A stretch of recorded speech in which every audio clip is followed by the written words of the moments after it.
지난 영상을 올린 후 몇몇 분께서 아이유 표절은 왜 안 다루냐 하는 댓글을 달아주시더라고요. 그분들께 이렇게 답을 드렸습니다. 표절이 아닌데 어떻게 표절이라고 콘텐츠를 만들어요?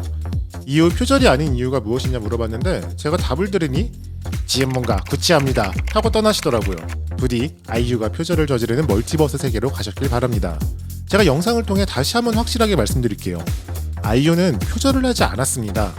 왜 그런지 제가 유치원생도 알아들을 수 있을 만큼 쉽게 설명드릴게요. 그 이유는요, 표절 판결이 나지 않았으니까요. 그 어떤 곡도 표절 판결 나기 전의 곡은 표절이 아닙니다. 아이유 표절에 대해 어떻게 생각하세요? 라고 질문하는 분들, 그런 표현 쓰시면 안 돼요. 표절 의혹이라는 표현을 쓰셔야 합니다. 표절 판결이 나지 않았는데 표절이라 하는 건 허위사실 유포이고 명예훼손입니다. 제가 여러분께 안녕하세요 악플러 여러분 이라고 인사하는 것과 똑같은 거예요. 이거 보는 분들 다 손플러밖에 없잖아요. 그럼 표절 의혹은 사실 아니냐라고 반문하시겠죠? 근데 이것도 터무니없는 이야기예요. 다시 한번 진짜 쉽게 설명을 드릴게요. 왜 터무니없냐면요, 작곡을 해야 표절을 하죠. 이번에 고발된 6곡 중 공동 작곡한 셀레브리티를 제외하고 나머지 곡은 모두 아이유가 작곡을 하지 않았습니다. 근데 이게 어떻게 아이유 표절의 곡이 되죠? 그래도 셀레브리티 한 곡은 공동 작곡으로 참여했죠. 이 곡이 표절 판결이 나려면 어떻게 해야 할까요? 이 곡의 원 저작자인 이상은이 고소하면 됩니다. 표절은 친고죄라 원저작자가 직접 고소를 해야 해요. 이후에 법정에서 시시비비를 가리고 표절 판결이 나면 그때 표절곡이 돼요. 근데 이번 사건에서는 당사자도 아닌 이가 고소 아닌 고발을 했더라고요. 영리를 목적으로 또는 상습적으로 저작재산권 등을 복제, 공연, 공중통신, 전시, 대표, 대여, 2차적 저작물 작성 방법으로 침해한 자의 경우에는 그러하지 아니하다라는 규정으로요. 이분이 이런 걸 저지른 이유는 두 가지 중 하나겠죠. 표절로 사회정의가 무너지는 게 너무 싫든가, 아니면 아이유를 흠집내고 싶은가. 제가 지난 영상에서도 말씀드렸듯이 21세기에는 영리를 목적으로 표절을 할 수가 없어요. 얻을 수 있는 건 불확실한데 표절 판결이 날 경우 겪을 리스크는 큽니다. 아이유만큼 성공한 슈퍼스타 음악가는 이 리스크를 가져갈 이유가 없어요. 만에 하나 무의식적으로 표절이 일어나더라도 저작권자들끼리 합의하고 아이유는 그냥 잘 활동하면 되는 일입니다. 접촉사고 같은 거라고요. 운전기사가 사고를 냈으면 그들끼리 합의하잖아요. 제가 유튜브에서 아이유 표절 의혹 6곡 악보 비교를 한 영상이 있어 봤는데 악보로 보니까 더 명백하게 표절이 아닌 것만 보이더라고요. 근데 거기 댓글에 와, 이렇게 보니 진짜 표절 맞네 라는 댓글만 있었습니다. 결국 표절이라고 생각하는 분들은 그렇게 생각할 거라는 거죠. 제가 그런 분들의 교양 함양을 위해 표절 판결을 낼 때 판단하는 음악의 요소는 무엇이 있는지, 어떤 기준으로 판단하는지 등에 대해서 영상을 만들려고 했는데 이미 지난 영상으로 만들었더라고요. 근데 피프티, 르세라핌, 레퍼런스 등 다른 이야기도 많아서 해당 영상에서 표절을 설명한 부분만 가져왔습니다. 안 그래도 샘플링 이야기도 하려고 했는데 제 스스로 제 영상을 샘플링하게 됐네요. 부디 표절 이야기 하기 전 다음 영상은 꼭 보셨으면 좋겠습니다.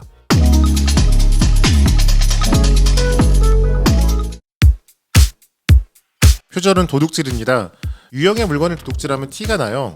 훔친 물건이 원래 주인에게서 도둑에게로 옮겨가잖아요. 하지만 음악은 무형의 존재입니다. 얘가 훔쳤나? 이걸 훔친 게 맞나? 이걸 판단하기 어려워요. 재산으로서의 음악을 음악 저작물이라 말하는데요. 음악 저작물을 분류하는 기준은 멜로디, 리듬, 화음, 형식이에요. 근데 이걸 조금만 뒤틀어도 곡의 뉘앙스가 확 달라질 수 있고 각 요소가 다른데 조합이 다른 곡과 유사하게 느껴지는 경우도 있거든요.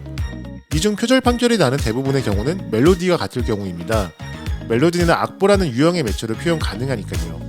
실제로 미국에서 표절 판결을 내릴 때도 음악을 듣고 비교하는 대신 악보를 비교하고 판결합니다. 우리가 알고 있는 대부분의 표절 판결곡은 멜로디를 베낀 곡이라는 거죠. 리듬과 화음은 표절을 판단하기 애매해요. 유행하는 화음의 경우 어느 정도 정해져 있기도 하고요. 리듬은 장르의 유사성과도 연결지어 생각해야 하거든요. 랩 또한 멜로디보다는 리듬에 가까워 표절 판결이 잘 나지 않습니다. 최근에 있었던 에드시런의 Thinking Out Loud와 마빈 게이의 Let's Get It On 표절 논란도 결국 에드시런이 표절을 하지 않았다고 판결했는데요. 비슷하고 자주 쓰인 코드 진행은 표절이라 할 수 없기 때문입니다. 하지만 마빈 게이의 Got to Give It Up과 표절 논란이 있었던 포렐 윌리엄스와 T.I.가 피처링한 로빈 시크의 블러드라인은 멜로디와 같지 않았음에도 표절 판결을 받았습니다. 그건 왜 그럴까요? 정확히 말하자면 표절은 상대의 물건을 훔친 건 아닙니다. 상대가 맞는 것과 같은 걸 맞는 거죠. 우리가 쓸 수 있는 음계라는 게 정해져 있잖아요. 우연히 상대가 맞는 것과 똑같은 걸 만들 가능성도 있습니다. 그걸 무의식적 표절이라고 해요. 세계에서 가장 유명한 표절 사건이 시폰스의 히스 오브 파인과 조지 해리슨의 마이 스윗 로드가 바로 그런 경우입니다.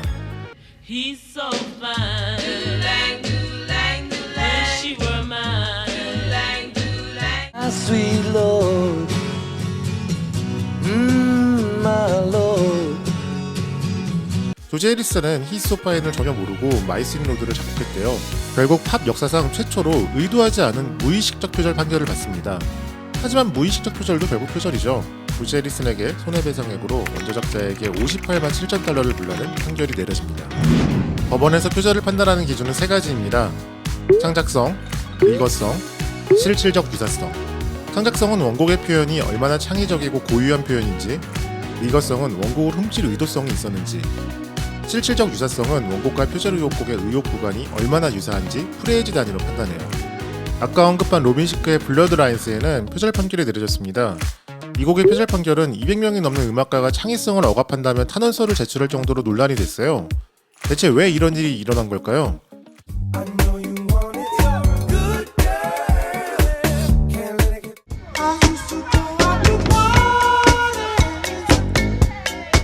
이 곡과 마빈 게이의 Got to Give It Up은 아무리 들어도 멜로디에서 비슷한 부분이 없어요.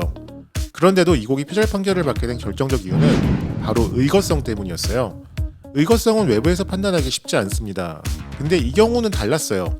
GQ와의 인터뷰에서 로빈 시크가 퍼렐에게 마빈 게이의 Got to Give It Up 같은 노래를 만들자고 얘기했다고 밝혔거든요.